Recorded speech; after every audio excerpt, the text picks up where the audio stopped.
استووا صووا صفوفكم في الصلاة.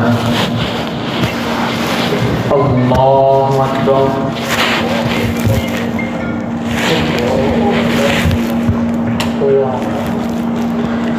الحمد لله رب العالمين الرحمن الرحيم مالك يوم الدين إياك نعبد وإياك نستعين اهدنا الصراط المستقيم صراط الذين أنعمت عليهم غير المغضوب عليهم ولا الضالين.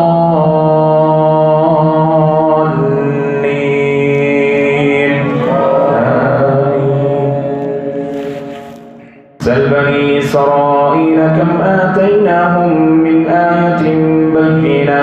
ومن يبدل نعمة الله من بعد ما جاءته فإن الله شديد العقاب. زين للذين كفروا الحياة الدنيا ويسخرون من الذين آمنوا والذين اتقوا فوقهم يوم القيامة والله يرزق من يشاء بغير حساب. كان الناس أمة واحدة فبعث الله النبيين مبشرين ومنذرين وأنزل معهم الكتاب بالحق ليحكم بين الناس فيما اختلفوا فيه وما اختلف فيه إلا الذين أوتوه من بعد ما جاءتهم البينات بغيا بينهم فهدى الله الذين آمنوا لما اختلفوا فيه من الحق بإذنه والله يهدي من يشاء إلى صراط مستقيم. أم حسبتم أن تدخلوا الجنة ولما يأتكم مثل الذين خلوا من قبلكم مستهم البأساء والضراء وزلزلوا حتى يقول الرسول والذين آمنوا معه متى نصر الله ألا إن نصر الله قريب. يسألونك ماذا ينفقون قل ما أنفقتم من خير فللوالدين والأقربين واليتامى والمساكين وابن السبيل وما تفعلوا من خير فإن الله به عليم. كتب عليكم القتال وهو كره لكم وعسى أن تكرهوا شيئا وهو خير لكم وعسى أن تحبوا شيئا وهو شر لكم والله يعلم وأنتم لا تعلمون. يسألونك عن الشهر الحرام قتال فيه قل قتال فيه كبير وصد عن سبيل الله وكفر به والمسجد الحرام وإخراج أهله منه أكبر عند الله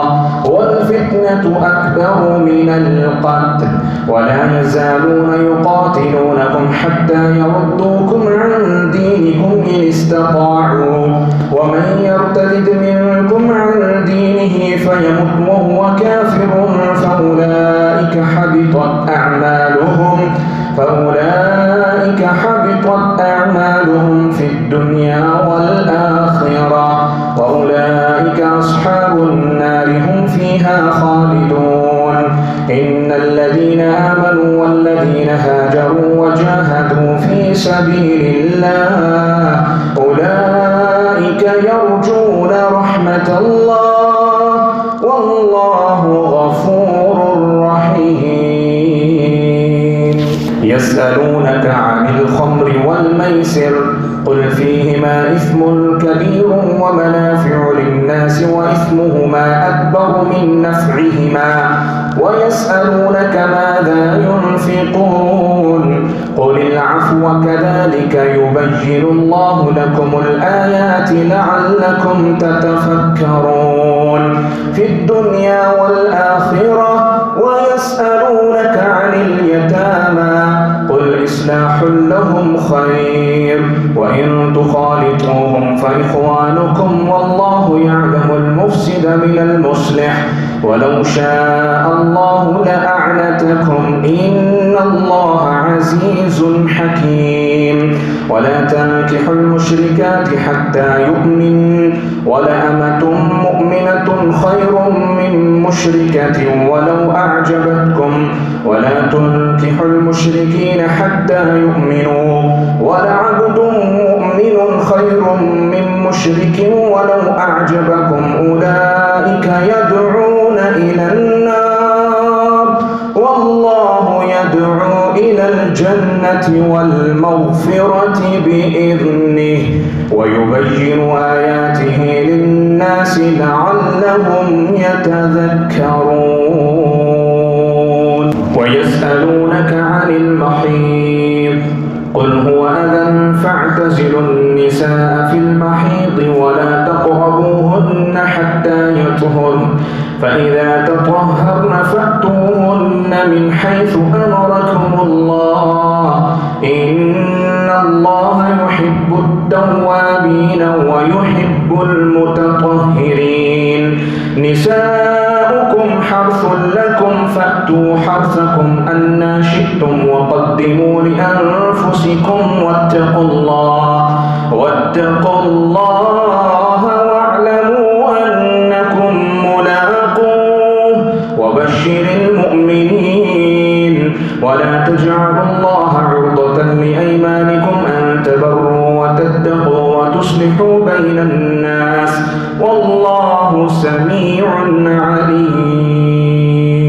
لا يؤاخذكم الله باللغو في أيمانكم ولكن يؤاخذكم بما كسبت قلوبكم والله غفور حليم للذين يؤلون من نسائهم تربص 4 أشهر فإن فاءوا فإن الله غفور رحيم وإن عزموا الطلاق فإن الله سميع عليم والمطلقات يتربصن بأنفسهن 3 قروء ولا يحل لهن أن يكتمن ما خلق الله في أرحامهن إن كن يؤمن بالله واليوم الآخر وبعولتهن أحق بردهن في ذلك إن أرادوا إصلاحا ولهن مثل الذي عليهن بالمعروف وللرجال عليهن درجة والله عزيز حكيم الطلاق 2 فإمساكم بمعروف أو تسريح بإحسان ولا يحل لكم أن تأخذوا مما آتيتموهن شيئا إلا أن يخافا ألا يقيما حدود الله فإن خفتم ألا يقيما حدود الله فلا جناح عليهما فيما افتدت به تلك حدود الله فلا تعتدوها ومن يتعد حدود الله فأولئك هم الظالمون فإن طلقها فلا تحل له من بعد حتى تنكح زوجا غيره فإن طلقها فلا جناح عليهما أن يتراجعا إن ظنا أن يقيما حدود الله وتلك حدود الله يبينها لقوم يعلمون وإذا طلقتم النساء فبلغن أجلهن فامسكوهن بمعروف أو سرحوهن بمعروف ولا تمسكوهن ضرارا لتعتدوا ومن يفعل ذلك فقد ظلم نفسه ولا تتخذوا آيات الله هزوا واذكروا نعمة الله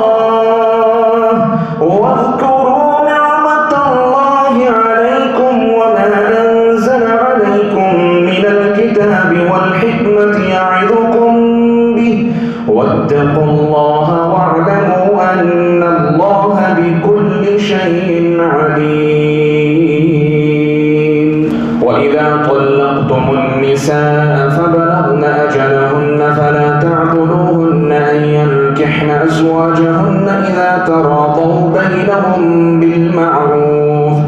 ذلك يوعظ به من كان منكم يؤمن بالله واليوم الآخر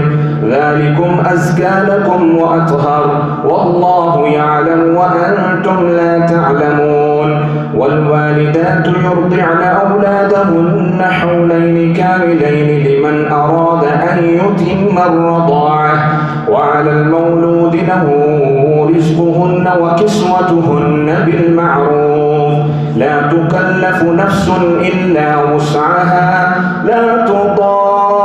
والدة بولدها ولا مولود له بولده وعلى الوارث مثل ذلك فإن أراد فصالا عن تراض منهما وتشاور فلا جناح عليهما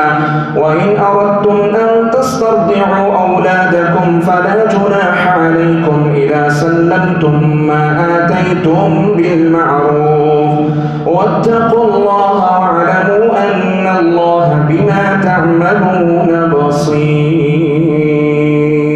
والذين يتوفون منكم ويذرون أزواجا يتربصن بأنفسهن 4 أشهر وعشرا فإذا بلغن أجلهن فلا جناح عليكم فيما فعلن في أنفسهن بالمعروف والله خبير بما تعملون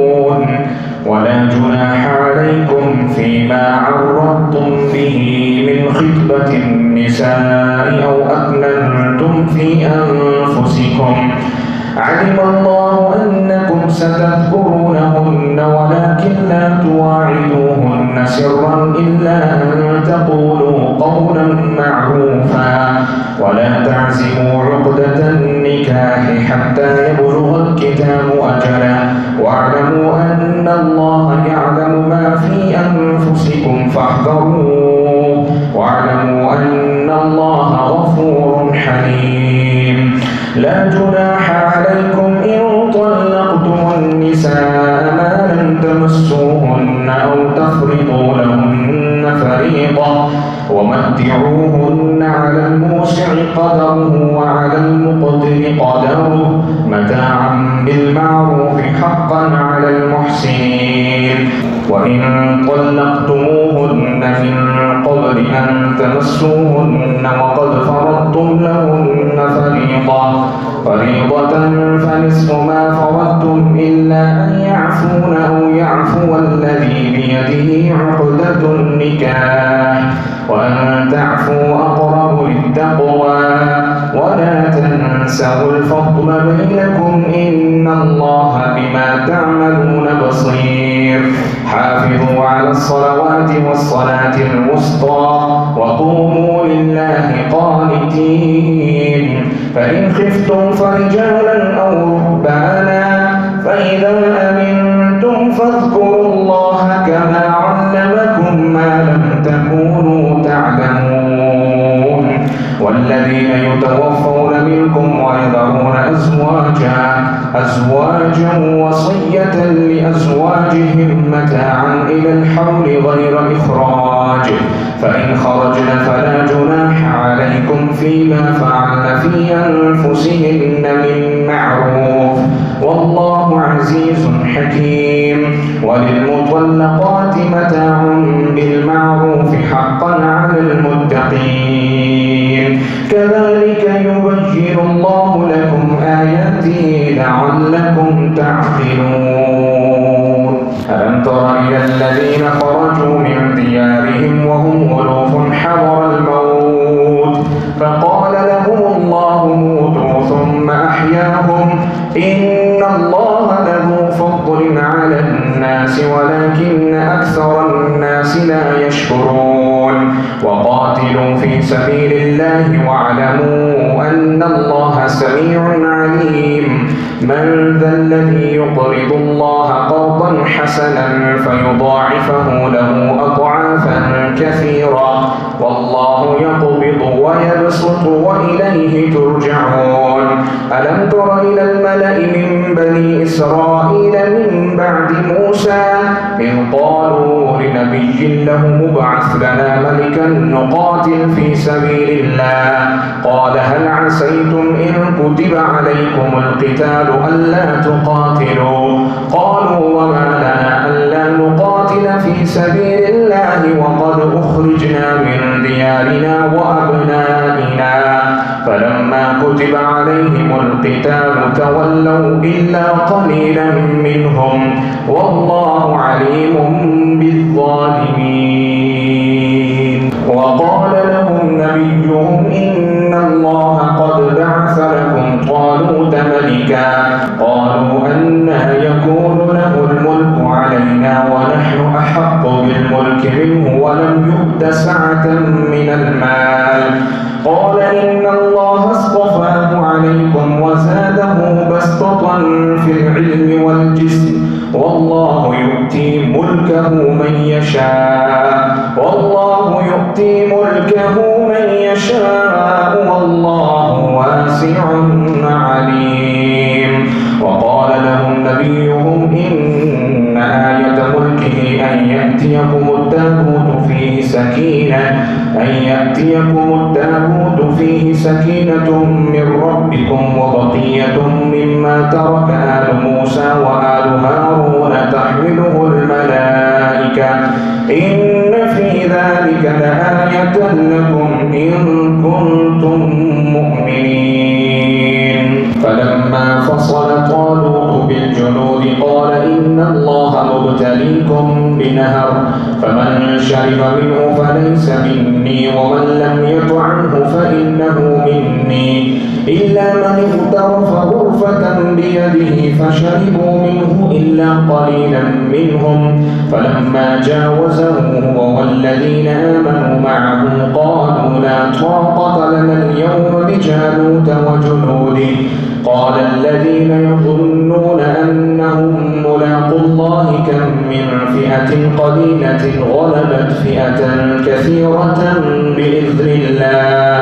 والله مع الصابرين. ولما برزوا لجالوت وجنوده قالوا ربنا أفرغ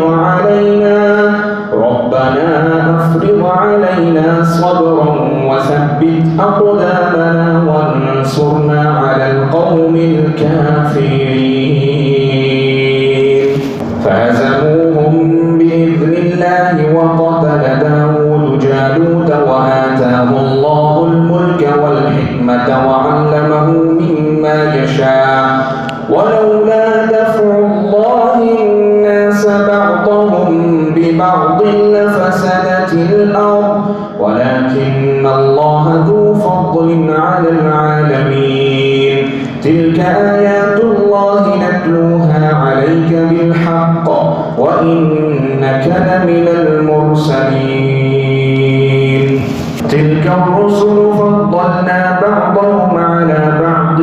منهم من كلم الله ورفع بعضهم درجات وآتينا عيسى ابن مريم البينات وأيدناه بروح القدس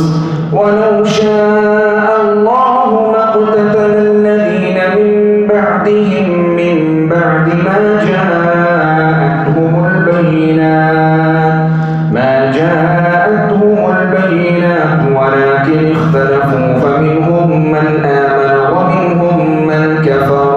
ولو شاء الله ما اقتتلوا ولكن الله يفعل ما يريد.